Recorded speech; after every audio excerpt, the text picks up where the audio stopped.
congrès, notre 24e congrès est ouvert. Donc nous allons l'ouvrir avec ces quelques mots qui vont se concentrer spécifiquement sur l'environnement et en même temps sur nos finances. Ce sont les deux problématiques qui vont nous guider pendant ces 2 jours. Donc l'ouverture sera dans ce sens.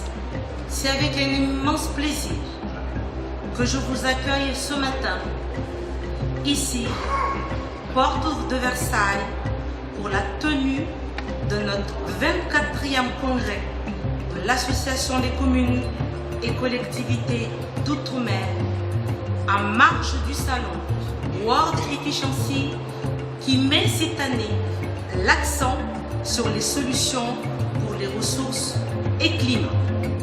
Selon les chiffres du ministère de l'écologie, du développement durable de l'énergie, les estimations font état pour la Martinique, la Guadeloupe, la Guyane de 180 hectares. Je suis le sénateur Jacques Cornano.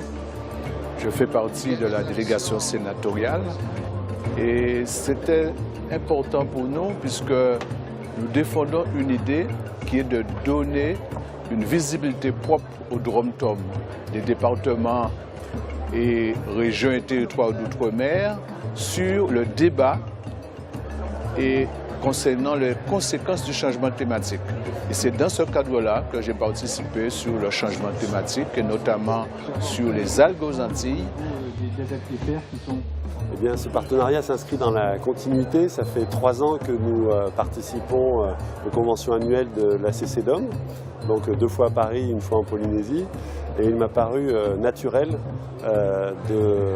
d'inscrire cette collaboration dans la durée, dans la mesure où nous partageons en fait avec les élus un certain nombre de problématiques spécifiques à l'outre-mer et je pense qu'il est intéressant de pouvoir échanger avec les élus sur ces problématiques communes, le fait de pouvoir les rencontrer à l'occasion de la convention, c'est-à-dire un petit peu en dehors des préoccupations quotidiennes, eh bien c'est un privilège. Et puis nous sommes une entreprise qui s'inscrit dans le concret et donc le fait de pouvoir partager également sur les solutions très concrètes qu'on peut apporter aux problématiques qui se posent sur les différents territoires, que ce soit par rapport au réchauffement climatique et à l'impact que ça peut avoir, ou sur des problématiques tout à fait spécifiques comme celle des sargasses par exemple, ça présente de l'intérêt. C'est vrai que l'ADEME est présente dans l'ensemble des Outre-mer. Alors on accompagne des projets sur de très larges thématiques, donc les énergies renouvelables, l'efficacité énergétique, la sobriété énergétique, mais aussi des opérations de bâtiments, d'aménagement durable, de mobilité, d'éclairage public. Donc des opérations qui peuvent intéresser les collectivités, mais aussi les entreprises. Et on apporte des financements et une expertise technique. Et parfois, on peut faire appel à d'autres organismes qui vont financer, comme l'AFD qui était présente ce matin. 2014, l'activité de l'AFD, c'était à peu près 8 milliards d'euros. Nous sommes intervenus à la demande de la CCDOM avec lequel nous avons un partenariat pour renforcer les liens entre 2 milieux de monde qui se parlaient peu, le monde de l'entreprise que je représente et le monde des collectivités locales. Nous sommes en tout cas déterminés à travailler ensemble parce que nous avons des intérêts communs, d'abord pour le développement économique de nos territoires, le développement de nos populations, le principe de rattrapage qui est dans une loi que nous partageons tous, qui est la loi à venir sur l'égalité réelle économique. Voilà, tout ça concourt à un renforcement de nos liens et d'où ma présence aujourd'hui. De fait, nous avons un partenariat avec la CCDOM depuis de très nombreuses années. C'est très important pour la Caisse des dépôts de poursuivre, de prolonger, d'approfondir ce partenariat, car cela nous permet ainsi d'approfondir une meilleure connaissance des territoires ultramarins et ainsi de partager les diagnostics élaborés par cette association qui regroupe les collectivités et communes ultramarines. Alors, la problématique de ce matin était celle de l'égalité réelle des territoires. Et effectivement, c'est un débat, c'est un problème de fond. le fait que la CCDOM soit porteuse de cette réflexion nous permet ainsi de mieux identifier les priorités sur lesquelles il va falloir que nous travaillions de concert. Ce qui est important dans la question posée, c'est comment allons-nous résoudre ensemble cette lutte contre les inégalités constatées.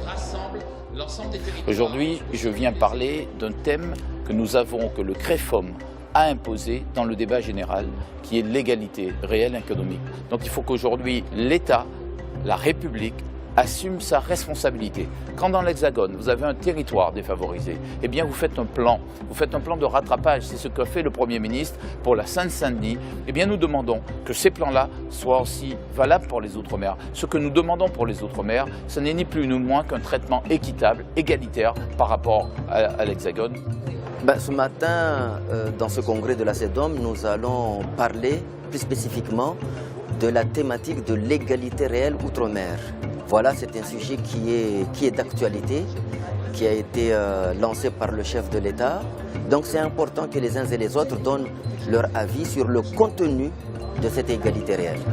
Mais ce qui est important, et je salue d'ailleurs le fait que la CEDOM ait inscrit cette thématique à l'ordre du jour, c'est qu'une fois exposée ici, eh bien, elle est reprise localement. Elle est reprise localement par les maires, par les conseillers municipaux, dans toutes les politiques publiques qu'ils mettent en œuvre. Voilà, et c'est cela qui est important, que cette thématique de l'égalité réelle aille jusqu'au bout du territoire et qu'on puisse donner un sens qui soit compris et lisible par la population. Nous avons aussi abordé la thématique des finances locales, puisque nous sommes tous impactés, toutes collectivités territoriales, par la baisse des dotations de l'État, qui va être un handicap énorme pour nos collectivités. Donc c'était, je pense, un temps fort que d'aborder ce sujet, puisque nous sommes tous soumis à cette baisse des dotations. Tout d'abord, la thématique environnementale, parce qu'au niveau des Outre-mer, c'est un domaine hyper important pour le développement de nos territoires, en particulier à Mayotte. La problématique environnementale, la préservation de ressources. Nous sommes sur une petite île, donc ce sont des questions qui doivent nous mobiliser, nous les élus de proximité, pour qu'on puisse effectivement trouver des solutions durables. Donc pour moi, c'est une thématique qui m'a beaucoup interpellée ici, et je trouve que c'est une bonne chose qu'on puisse échanger les expériences entre territoires d'outre-mer pour aller de l'avant par rapport à la notion de développement durable. Merci à tous d'être là pour ce moment important qui est toujours une remise de prix.